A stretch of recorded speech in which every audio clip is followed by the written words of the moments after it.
안녕하십니까. 리더스 러닝앱 나우 진행을 맡은 인재개발원 이윤규 매니저입니다. 바쁘신 시간 내주시어 이른 아침 실시간 웨비나 참석해 주셔서 진심으로 감사드립니다. 10월부터 진행하는 리더스 러닝앱 나우는 매월 첫째 주, 셋째 주 수요일 아침 30분 동안 현대자동차 그룹 리더라면 반드시 알아야 할 기술, 지정학과 관련된 시의성 있는 이슈에 대해 짚어드리는 실시간 웨비나입니다. 현업으로 바쁘신 줄 잘 알지만 한 달에 2번 아침 시간 딱 30분만 내셔 전문가분들이 들려주시는 지금 가장 핫한 기술과 지정학 이야기를 들어보시길 바라겠습니다.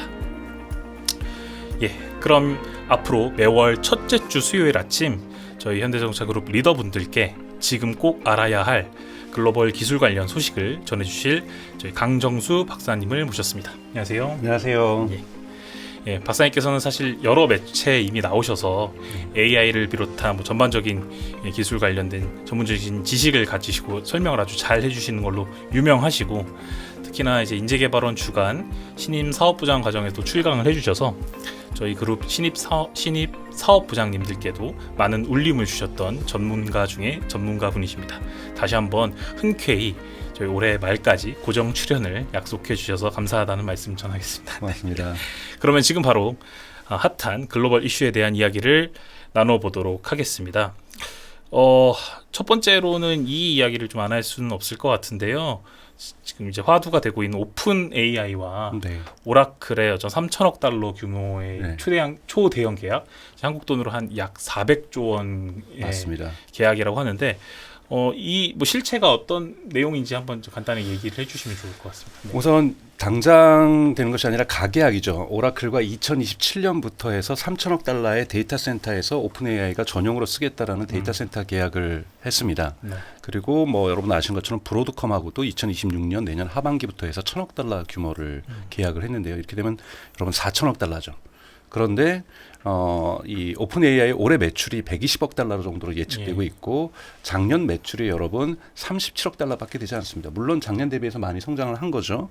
그리고 올해 3월 말에 400억 달러를 투자를 받았는데요. 지금 거의 돈을 다 썼거든요. 네.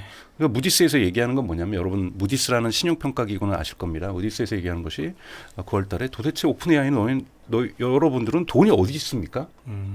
매출도 120억밖에 안 나오고, 올해도 적자 기업이고 올해 400억 달러를 투자받았음에도 불구하고 적자인데 도대체 어느 돈이 있어서 3천억 달러와 1천억 달러 계약을 하느냐. 필요성은 이해할 수 있습니다. 뭐냐면 여러분, 오픈 AI가 모델을 개발하는 데도 많은 컴퓨팅 파워가 필요합니다. 이건 마이크로소프트에서 지금까지 많이 지원을 했었고요. 투자 형식으로. 그런데 지금 8월 달 기준으로 해서 위클리 액티브 유저라 그래요. 매주 한 번씩은 접속하는 사람들. 이런 분이 8억 명이 됐습니다. 8억 명이요. 네. 그리고 오픈 AI 목표는 올해 말까지 10억 명, 내년까지 말까지 2026년 말까지 20억 명이에요. 그럼 20억 명이 여러분 크게 컴퓨팅 파워는 두 군데서 쓰입니다. 하나는 사전 학습과 사후 학습, 즉 학습 과정에서 컴퓨팅 파워가 쓰이고, 그리고 저희가 여러분들이 질문하면은 답변해 주는 것. 양재동에서 가장 맛있는 맛집이 어딘가? 이 물어보는 거에도 컴퓨팅 파워가 많이 쓰입니다. 생각보다. 일부에서는 아직까지 비용 절감 못해서 그 맛집 가격보다 그 질문에서 나오는 컴퓨팅 파워에 들어가는 전기와 물의 비용이 더 비싸다고까지 얘기를 하고 있거든요. 그건 뭐냐면 오픈 AI가 대대적으로 전 세계적으로 데이터 센터를 확장해서 이용자들의 폭발적 증가를 준비하고 있다. 이런 부분에서는 의미가 있지만 도대체 이 4천억 달러가 어디 나느냐 이러면서 지금 미국에서 버블 논쟁에 대한 걱정들이 있거든요. 왜냐하면 두 가지 여러분 지표를 보실 것이, 올해 3월 말에 400억 달러를 투자받으면서 오픈 AI 기업 가치가 여러분 죄송하지만 3천억 달러가 됐습니다. 엄청난 돈이죠. 그리고 올해 8월에 내부 직원들한테 스탁 옵션을 나눠줬는데 5천억 달러의 기업 가치를 내줬습니다. 그리고 이번에 9월달 여러분도 소식 들으셨겠지만 엔비디아가 1,000억 달러를 현금이 아니라 사실은 물량으로 공급을 하는 거죠.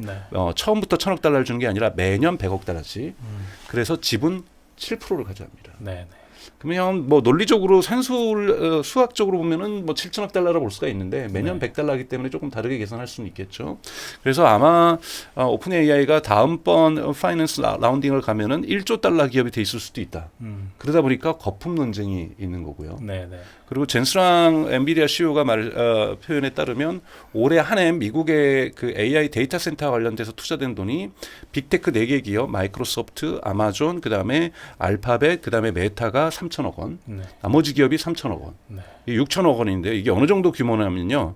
미국이 지난 36년간 인터스테이트 고속도로, 그러니까 주간을 다 연결하는 스테이트를 여기에 들어간 돈이 여러분 36년 동안 3천억 달러입니다. 네. 근데 그것이 올해 한 해만 2배가 쓰이고 있는 거죠. 네. 미국의 고속도로가 2배 건설됐다고 보면 됩니다. 한 해 동안. 자, 어마어마한 돈들이 들어가다 보니까 지금 오라클 문제도 그렇고 브로드컴 문제도 그렇고 엔비디아의 투자도 그렇고 도대체 이렇게까지 많이 들어가는, 그러니까 인류 역사상 여러분 단기간에 네. 가장 많은 인프라스트럭처에 대한 돈들이 지금 들어가고 있다라고 이해하시면 됩니다. 네. 그러다 보니까 버블에 대한 거품이 닷컴 버블처럼 터지면 어떻게 될까라는 네. 걱정들이 지금 확산되고 있다라고 볼 수가 있습니다. 그러면 이제 실제로 그럼 박사님 개인적인 견해로 보셨을 때 이거는 그럼 닷컴 버블 90년대 말 있었던 닷컴 버블과 보이기에는 굉장히 비슷한 형태로 보여지거든요. 네. 또 실물 경제와 어떤 자산 시장의 규모나 이런 것들의 네. 흐름이나 네. 동향을 봤을 때 개인적인 견해로 보시기에는 좀 어떻게 보고 계신지가 좀 우선은 궁금한데. 거품이냐 아니냐 그러면 저는 yes, absolutely. 아, 무조건 거품입니다. 거품은 네, 분명히 네. 있어요. 근데 여러분 인류 역사에서 기술 거품이 역사학자들에게 의해서 분석된 거는 기술과 관련된 거품은 80회가 이상 넘게 있었어요. 근데 터졌던 것은 지금까지 크게 2회가 있습니다. 2개가 있는데 네네. 하나가 한국 사회는 경험하지 못했던 레일웨이 버블이라는 게 있죠. 그래서 네. 이 19세기 후반부에 영국과 미국에서 철로를 놓기 위해서 수많은 기업들이 경쟁했었고 민간이 있었으니까요. 네. 이 기업들이 대부분 도산하게 되면서 크게 버블이 터졌고 네. 이것이 상대적, 즉 GDP 규모로 볼 때는 약 7% 정도의 투자가 돈이 됐었던 거고 지금 2.5% 정도밖에 되지 않습니다. 워낙 GDP가 커졌으니까요. 네. 그러니까 가장 큰 충격이었다라고 보고 있고요. 두 번째 이제 충격이 닷컴 버블인 거죠. 네. 그래서 이번 버블이 이제 저희가 고민하셔야 될 것은 이번 버블이 터지게 되면 어떤 일이 일어날까? 예. 터지게 된다면 저는 2008년, 2009년 금융위기보다 더욱더 큰 세계 경제 침체가 올 것 같고요. 네. 그리고 그 당시와 또 다르게 우리 HMG 구성원 분들도 조금씩 개인 투자로 주식 투자를 하실 거라고 저는 생각이 드는데 예. 이 개인 분들의 있는 자산상의 손실도 되게 클 거라고 저는 보고 있습니다. 네. 네. 이렇게 되면서 사실은 세계 경제 위축으로 크게 빠질 수가 있기 때문에 네. 그래서 지금 다들 걱정하는 거고 네. 근데 이 걱정을 한다라는 건 그냥 막연하게 걱정을 해야 돼 안 되는 거고 저희가 스스로에게 던져야 될 질문은 그럼 버블은 언제 안 터질까? 네. 버블은 있다. 버블이 터지지 않는 조건은 뭘까? 저희가 근데 핸들링 할 수 있나요? 그럼? 그걸 이제 저희가 질문해야 되죠. 네, 네. 그건 뭐냐면 네. 미국에서 지금 이 AI와 관련돼서 프론티어에 있는 모든 기업들이 고민하고 있을 거라는 거예요. 예, 예. 본인들도 버블 터뜨리고 싶지는 않겠죠. 그렇죠. 그러려면 어떻게 하면 안 터질까? 그러면 닷컴 버블을 저희가 보면 되죠. 닷컴 버블 때 무슨 일이 있었냐면 여러분도 아시는 것처럼 당시에 수많은 스타트업이 인터넷이 새로운 세상을 열 거다. 네. 그래서 막 등장을 했죠. 뭐 네. 인터넷으로 전화하는 서비스 나오는데 그 지금 보면 정말 대단한 것도 아닌데 정말 지금 보면 아무것도 아닌데 네. 그런 기업들에다가 투자자들이 엄청난 돈을 붓고 네. 이렇게 했다라는 거죠. 그래서 수많은 기업이 만들어졌고 여기에 벤처 캐피탈이나 은행에서 투자를 해줬습니다. 네. 근데 무려 3년 동안 98%의 기업이 매출 제로. 네. 이것이 사실 버블을 터지게 한 거거든요. 네. 그러면 지금 많은 사람들이 두 가지를 착각을 하게 되는데 많은 사람들이 AGI를 얘기를 합니다. 일반 인공지능에서 그렇죠. 인간보다 뛰어날 것. 이것만 만들면은 다 끝나는 거 아니야? 네. 라고 생각하는데 이건 저는 잘못된 접근법이라고 생각이 들어요. 경제는 돈이 돌아야 되고요. 네. 돈이 돌아야 버블이 터지지 않습니다. 네. 결국은 최종적으로 만들어진 이 AI를 가지고 네. 오픈 AI는 어떻게 돈을 벌 것이며 네. 구글은 어떻게 돈을 벌 것이며 네. 네. 그들이 여기에서 시장을 어떻게 재편할 것인가. 그래서 여러분들이 이제 고민하셔야 될 것은 만약에 그들이 시장을 재편하게 된다라면 실패할 수도 있습니다. 성공한다면 어떤 일이 일어날까를 상상하는 게 대단히 중요합니다. 네. 성공하면 어떤 일이 일어날까. 아이폰 처음에 스티브 잡스가 발표했을 때 여러분 그 당시에 노키아의 주가가 막 1년 동안 90%막 폭등하고 그러거든요. 네. 저 아이폰 저거 세상 못 바꿔. 네. 네. 근데 이 제품 하나가 어떤 걸 만들었습니까? 모바일 경제를 만들었잖아요. 요즘 여러분 스마트폰 없는 인생을 사셔라? 스마트폰의 문제점도 많습니다. 중독도 되고 상상 못하는 거잖아요. 그렇죠. 네. 그것처럼 우리의 경제 활동에서 커머스라든지 뱅킹이라든지 정보를 찾는 거라든지 여러분 동영상 소비하는 거 다 바뀌었잖아요. 네. 그럼 우리가 어떤 세상이 올 거냐면 AI 없으면 여러분 커뮤니케이션 하기 힘들어지고요. AI 없으면 업무를 어떻게 해요? 컴퓨터 안 좋은 거랑 똑같은 거죠. 네. 그리고 AI 없으면은 뭐 커머스 하기도 힘들어지고 AI 없으면 뱅킹하기도 어려워지는 세상. 아주 불편한 세상이. 아주 불편한 세상이 이것이 진짜로 말하는 AI 경제거든요. 예. 뭔가 AGI가 있어서 모든 걸 다 해주고 스카이넷이 나타나서 인류를 지배하고 이것이 아니라 현실적으로 경제적인 모습은 AI가 없는 삶이 대단히 불편해지는 거고 네. AI가 작동하지 않는 자동차를 탄다라는 것 뭔가 불편한 삶인 거고 네. 이것이 진정한 의미에서 AI 경제고 이것에 의해서 이 소비자를 장악한 기업들이 엄청난 돈을 벌 거라는 거죠. 이때에 비로소 버블은 터지지 않을 거고 2026년은 아마 이제는 본격적으로 돈을 벌려고 할 겁니다. 왜냐하면 여러분 구글하고 네이버가 검색 시장을 시작했을 때 네. 처음에 3년 가까이 검색 광고가 없었어요. 우선은 소비자들이 구글 없으면 못 살게 만들고 네이버 없으면 못 살게 만들고 그래서 첫 화면은 항상 네이버고 네. 첫 화면은 구글이고 이렇게 해서 사람들이 중독되게 만든 다음에 개입시키는 거군요. 그렇죠. 그 다음에 돈을 버는 거죠. 네, 네. 이것이 전형적인 여러분 인터넷 기업들, 디지털 기업들이 돈을 버는 방식입니다. 그래서 오픈 AI가 내년 목표를 20억을 무료 사용자를 만들겠다고 한 거 대단히 무서운 겁니다. 여기에 성공하면 그때부터 그들은 여기다 다양한 수익화 모델을 붙여버릴 거라는 거죠. 그러니까 이러한 변화들이 2026년 예고되고 있는 거고 이것의 신호탄에 대한 갈등들이 지금 올해 9월에 도대체 오라클에 3천억 달러는 왜 필요한 거고 그러니까 예를 들자면 여러분 오픈 AI가 20억 명을 확보했다. 그럼 저 같으면 투자할 것 같아요. 네.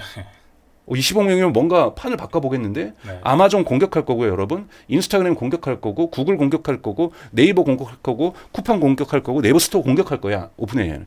그래야 판을 키울 수가 있거든요. 그렇죠.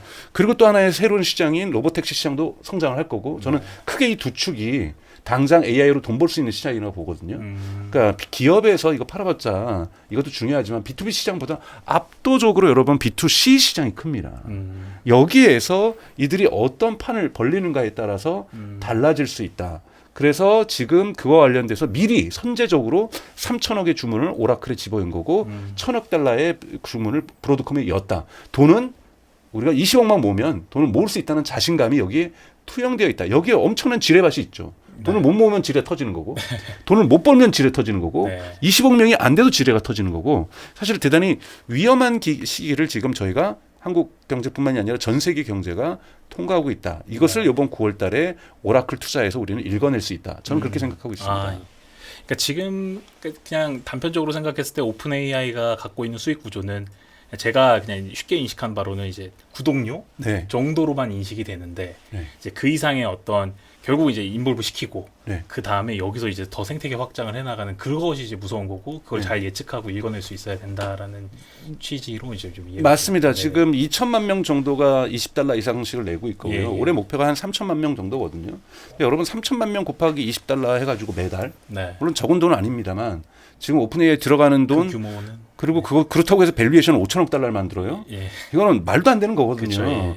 더 큰 것을 보고 있다라는 것을 보셔야 됩니다.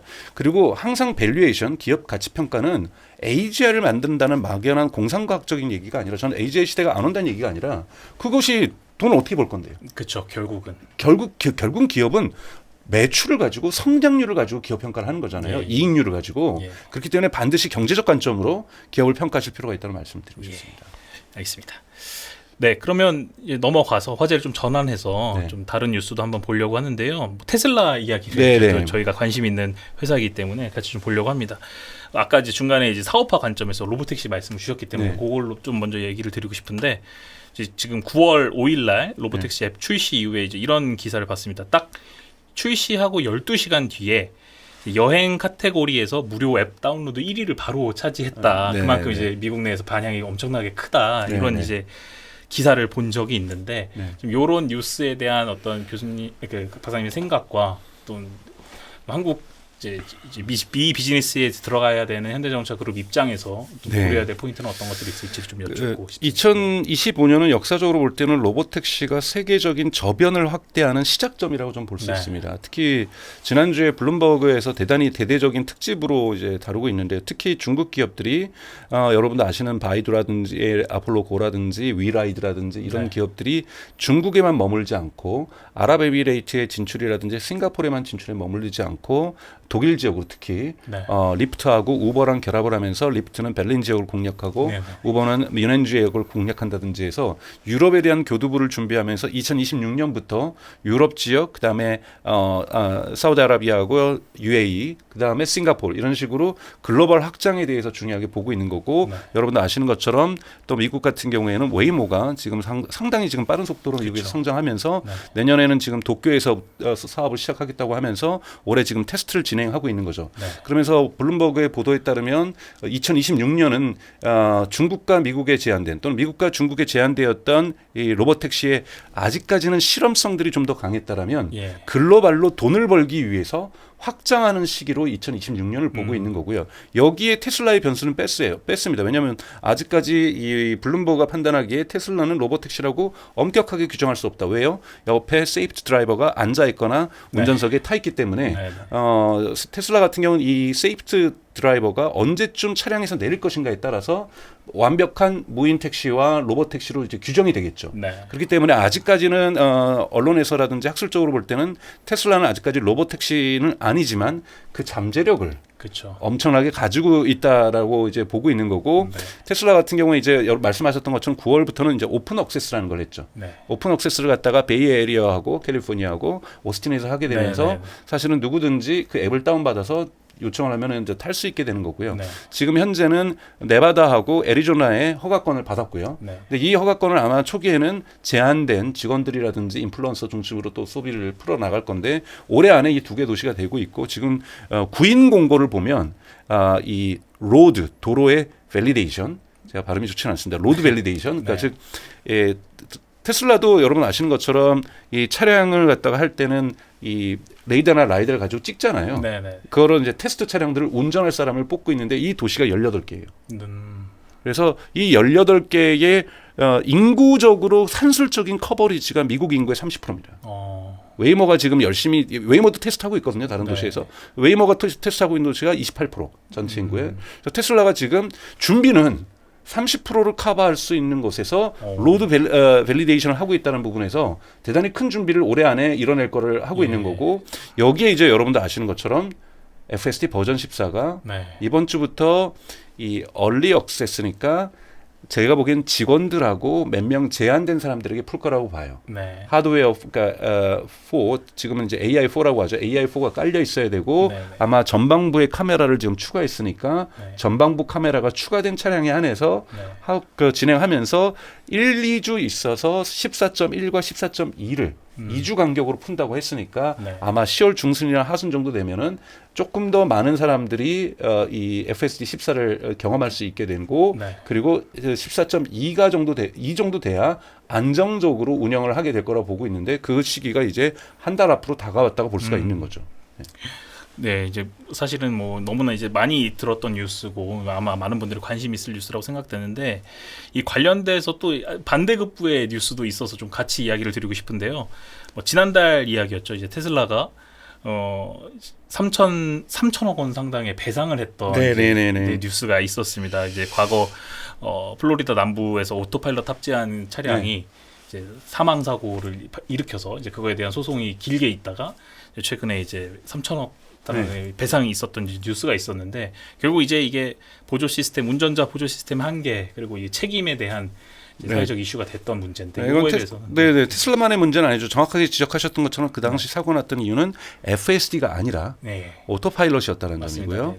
그리고 이번에 배상에 정확하게 보면은 운전자 책임이 67% 그리고 이 소프트웨어 책임이 33%라고 맞습니다. 규정을 했습니다. 그러니까 100% 지금 테슬라 책임이라고 얘기한 건 아니죠. 그런데 33%지만 이 징벌적 배상을 하게 되면서 벌금이 되게 높게 나왔다라고 지금 얘기를 할 수가 있고 이 부분에 대해서 본인들은 33% 왜냐하면 운전자가 이제 뭐 떨어진 무공 스마트폰을 주우면서 엑셀을 밟아버렸잖아요. 네. 그래서 사실은 오토파일럿이 디액티베이션 되면서 사고가 났다라고 그거는 법원에서 인정한 거죠. 그래서 67%지만 네. 이러한 부분들 충분히 뭔가가 떨어질 수도 있고 죽을 수도 있는 부분들을 사전에 예측하고 방어 시스템을 만들지 못했던 테슬라에게도 책임이 있다고 해서 33%의 책임을 테슬라가 지금 져야 한다라는 것이 법원의 배심원들의 판결입니다. 사실은 배심원들이 이제 67과 33을 결정하고 벌금은 판사가 결정을 하는 거니까요. 네. 그래서 그런 식으로 이제 결정이 나왔고 테슬라는 뭐 상고하겠다고 얘기를 하고 있지만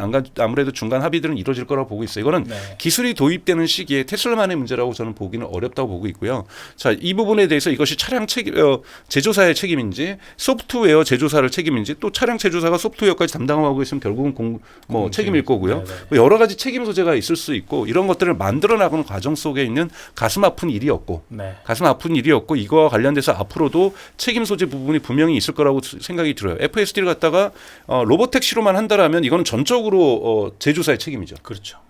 근데 FSD를 저도 해놨고 이걸 갖다가 이제 언슈퍼바이즈드로 가서 막 FSD 15에서 무감독화해서 운전하게 됐는데 제가 정말 실수로 제가 갑자기 심장마비가 와서 액티베이션 시키면서 쓰러지면서 핸들을 꺾으면서 강하게 힘을 주면서 이것이 FSD가 디액티베이션 되면서 사실은 사람이 책임져야 되는 상황에 왔어요.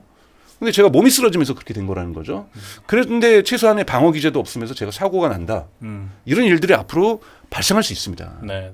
저는 테슬라의 주식적인 측면에서 보면 주가가 언제 폭락하느냐 이런 버전 14라든지 로보택시의 이런 상황에서 인명 피해가 발생할 때 이때는 대단히 큰 그렇죠. 사회적인 부정적인 영향을 받을 수밖에 없는데 이런 부분을 완전히 배제하기가 되게 어렵다. 완전히 배제하려면 웨이모처럼 그리고 테슬라 이후의 로보택시처럼 운전석에는 사람을 앉히면 안 되는 거죠. 근데 지금 테슬라는 두 가지 트랙을 하고 있는 거죠. 하나는 운전석에 사람을 하지 않는 자신들이 플리트로 운영하는 로보택시와 그리고 일반 차량 소유자들이 운영하면서 이걸 하게 하려고 하는 FSD가 있다는 거죠. 이런 부분에서 FSD는 대단히 위험성들을 가지고 있다는 것이 이번 2019년 그 사건에 대한 최근의 판결이라고 저는 볼 수 있습니다. 그래서 앞으로도 이 보험사는 또 여기에 대해서 어떻게 반응을 해야 될지. 그렇네요. 그렇지 않으면 지금 또 미국 사회적으로 나오는 것은 이 판결이 나올 때까지 너무 오래 걸리는데 피해자 같은 경우에는 너무나도 배상이 늦다. 그래서 기금을 만들어 놓고 일단 피해자 구제부터 먼저 하고 이걸 이걸 나중에 사회적으로 왜냐하면 테슬라 잘못이 아니다라고 법원에서 판결을 하게 되면 근데 돈은 지불됐다라면 이거는 사회가 좀 책임져 준다든지 뭔가 이 이행기 즉 우리가 인간이 휴먼 드라이빙 하고 있는 이 시대에서 이 머신이 운전하는 시대로의 이행기에 나오는 중간의 다양한 갈등들과 부작용들을 해결할 수 있는 이거는 어떤 기업을 저희가 테슬라 잘 됐다 보기 싫었는데 저렇게 여러분 이렇게 접근하시면 안 되고 이행기 과정에서 우리 HMG도 그런 걸 겪을 수가 있는 거거든요. 그렇죠. 그렇기 때문에 이걸 어떻게 사회적으로 합의할 것인가에 대한 툴을 만들어야 된다는 교훈을 줬다. 저는 그렇게 해석해야 한다고 보고 있습니다.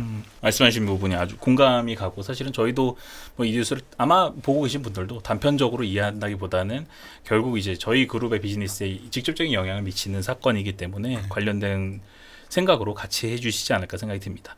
좀 연결 지어서 그럼 이제 결국 한국 얘기를 이제 하고 싶은데요.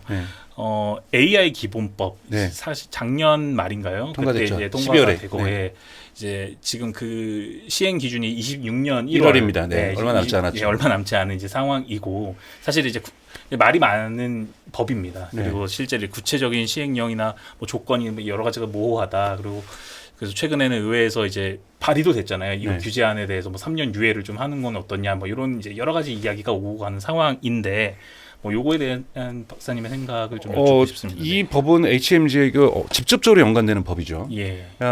우선은 그 법을 만들었던 것이 조금은 시대적인 한계가 있었어요. 막 유럽에서 먼저 만드니까. 그렇죠. 막 변호사분들 막 국회에서 토론회 하면서 AI 우리는 만들지도 않았는데 위험성 막 얘기하면서 마치 항상 기술이 초기에 도입되면 전기가 도입될 때도 그랬거든요. 역사적으로 올 때는 유토피아적인 시각, 디스토피아적인 시각들이 막 싸웁니다. 막 직류 논쟁도 있었고 교류 논쟁도 있었고 하지만 그 이유는 이것이 우리 삶에 얼마나 도움이 되느냐, 안전하게 갈 것이냐, 얼마나 피복이 제대로 안 돼서 감전사고가 대단히 많았다 그러잖아요. 그러면서 이 부분에 대해서 누가 안전한 걸 책임질 것인가 이런 논쟁이 있으면서 초기에는 규제가 과잉해서 들어올 가능성이 항상 제도적으로는 있습니다. 네. 이러한 맥락에 있고 아쉽게 생각을 하고 이러다 보니까 시행령 부분에서 유해 논쟁이 있는데요. 가장 중요한 것은 생성 AI도 물론 예측의 그 속성을 가지고 있어요. 스토카스틱하게 통계적으로 다음 단어를 토큰을 예측하는 방식이 있지만 우리가 생성 AI, 제너레티브 AI하고 프리딕티브 AI는 많이 구별을 하죠. 네. 근데 우리 자율주행이 이제 프리딕티브 AI에 속하죠. 그렇죠. 즉 센싱을 하는 것은 프리딕티브 AI가 아니지만 즉 앞에 사물이 어떻고 신호등이 어떻고 주변에 사람이 지나가고 건물이 어떻고 네. 앞에 차량이 어떤 행동을 하려고 하고 이렇게 센싱하는 쪽은 일반적인 인지 AI라고 한다라면 네. 퍼셉티브 AI라고 한다라면 문제는 그 정보를 가지고 차량이 어떠한 행동을 할 것인가 이건 대단히 그 프리딕티브한 부분을 가지고 있는데 이 프리딕티브라는 단어가 들어가면 흔히 말하는 고위험군 AI로 분류가 됩니다. 그렇죠. 예. 그러면 자율주행을 고위험군은 또 뭐냐면 어디서 많이 쓰이냐면 보험회사도 고위험군 AI에 들어가요. 네. 저 사람의 그 지금까지 건강관리 패턴이라든지 병원에서의 진료 교육 이 기록을 보면서 앞으로 병 걸릴 건강에 악화될 확률이 몇 %다. 그러면 네. 그러면 이 사람에게 더 돈을 과금을 더 하자. 네, 네. 폴리스 홀더들한테 뭔가를 더 하자. 이런 식으로 나올 수가 있는 거고 가장 또 프리딕티브한 AI가 팔란티어가 가지고 있는 거죠. 네. 적진이 A 방향으로 진군할 확률 70%. 네.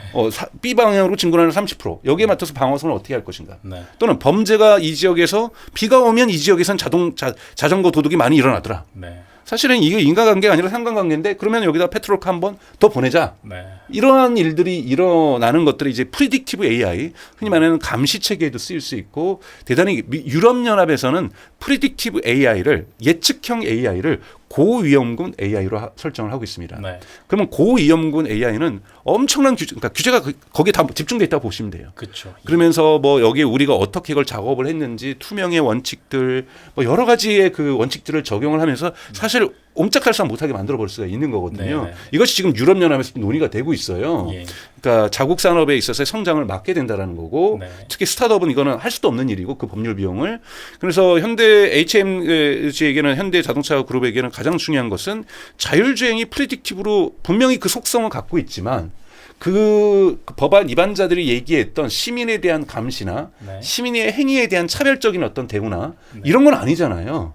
아니죠. 전혀 관계가 없죠. 저 사람을 내가 지나가는 사람이 강정수니까 들이받아? 이거 아니거든요. 강정수니까 앞에 지나가는 사람이 강정수니까 우리 더 조심해서 운전해. 그것이 아니라 네. 인간을 더욱더 안전하게 그리고 인간의 어떤 인명피해를 더욱더 절대적으로 축소시키면서 이걸 위해서 목적 함수가 네. 그러한 안전성을 위해서 프리딕티브 하는 것이지 네. 이것에 따라서 경제적 효율성 프리딕티브 AI의 가장 근본적인 목적 함수는 경제적 효율성입니다. 그래서 저 사람이 병력이 어떻게 되는지 범죄 경력이 어떻게 되는지 이걸 통해서 사회적 피해를 최소화하는 것도 경제적인 목적인 거죠. 그렇죠. 사회적 피해를 최소화하고 어떤 기업의 지출을 보험회사의 지출을 최소화하기 위해서 프리딕티브 AI가 있는 것인데 네. 자율주행은 오히려 인간을 좀 더 안전하게 만들기 위해서 프리딕티브 AI를 쓰는데 이것을 아직 분류를 법안이 안 해놨다라는 거예요. 그래서 반드시 이거는 로비를 해야 되고 청원을 해야 되고 비판을 하면서 수정해야 됩니다. 프리딕티브 AI의 목적 함수가 무엇이냐. 네. 목적 함수가 인간을 더욱더 이롭게 하기 위한 목적 함수가 자율주행이라는 거죠. 네. 근데 그 목적 함수를 이루지 못하면서 그 사고가 날 수는 있죠. 사고가 나는 거는 또 책임 규제는 어떻게 할 것인가 따르게 논의하면 되는 거지. 그 규제 그 사후의 어떤 사고를 갖다가 이건 AI 책임이니까 뭐 AI 이거는 고위험군이다 이렇게 얘기할 수도 없다라는 거예요. 그래서 조금은 고위험군 AI에 대한 조금 더 깊이 있고 심도 있는 기술 발전의 수준과 기술 발전의 방향성을 고려한 네. 계속해서 업데이트가 필요합니다. 여러분 2024년에 AI 서비스 챗GPT랑 2025년에 AI가 같나요? 모든 5천만 국민이 다 다르다고 느낄 거예요. 그렇죠. 너무 좋아졌다. 네, 네. 네? 그럼 2026년은 얼마나 달라지고 네. 2027년은 얼마나 달라지고 2028년은 얼마나 달라질까요? 근데 법안의 그 기준점의 시점이 뭐냐면 2024년 여름이었다라는 거예요. 그래서 뭐 법사위 통과하고 상임위 통과하고 법사위 통과하면서 12월에나 통과된 거잖아요. 네, 네. 그러면 2024년 아무리 최근 데이터라고 여름의 데이터하고 그 AI 수준을 가지고 네. 우리 2026년부터 현대 HMG도 공세적으로 자율주행을 지금부터 준비를 잘 하고 계시지만 공세적으로 2026년부터 풀 건데 네. 그거 지금 1년 반의 간격이면 AI 기술은요 안드로메다의 차이예요. 그렇죠. 다른 세상이. 그렇죠. 다른 세상의 차이를 갖다가 동일한 법으로 규제하겠다. 제가 보기엔 이거는 법 논리에도 맞지 않는 규제라고 저는 생각이 들어요. 네. 그래서 제가 일반적으로 규제를 반대하는 사람 아닙니다. 규제는 적절하게 돼야 되는 거고. 그렇죠. 예를 들면은 딥페이크에 의해서 AI 딥페이크에 의해서 피해를 보는 여성들도 많고 네. 이런 건 지금 즉각적으로 정부가 해야 되는데 이런 규제는 죄송한 얘기지만 약해요. 네. 잘 안 합니다. 눈에 잘 안 보이는 거거든요. 네. 크게 봤을 때 우리는 고위험군 인류의 미래를 위해서 스카이넷이 등장하는 것을 방지하기 위해서 고위험군 AI를 찾아서 규제하고 있어. 그러니까 이런 공상과학적인 상상력이 저는 조금은 투영되어 있다고 저는 생각이 들어요. 그래서 네. 이 법의 실효성 자체는 저는 심각하게 우려를 하고 있고요. 네. 이런 사회적인 토론과 논의는 저는 필요하다고 보고 있습니다. 네. 알겠습니다. 사실 뭐 굉장히 핫한 주제고 아마 지금 들으신 분들도 관심 있게 보실 텐데 말씀 주신 견해를 좀 포함해서 저희도 좀 생각을 확장하고 또 우리가 필요한 제안과 또 사회에 던질 메시지는 무엇인지를 좀 정리할 필요는 분명히 있겠다 이런 생각이 듭니다. 예, 이렇게 해서 지금 어느덧 벌써 30분이 이렇게 훌쩍 지나가 버렸는데요. 이게 사실은 아직도 다룰 이야기들이 너무 많고 세상의 변화가 너무 빠르고 특히 다양한 변화에 대해서 저희가 인지를 해야 되지만 아쉽게도 이제 오늘 시간은 여기까지 마치도록 하겠습니다.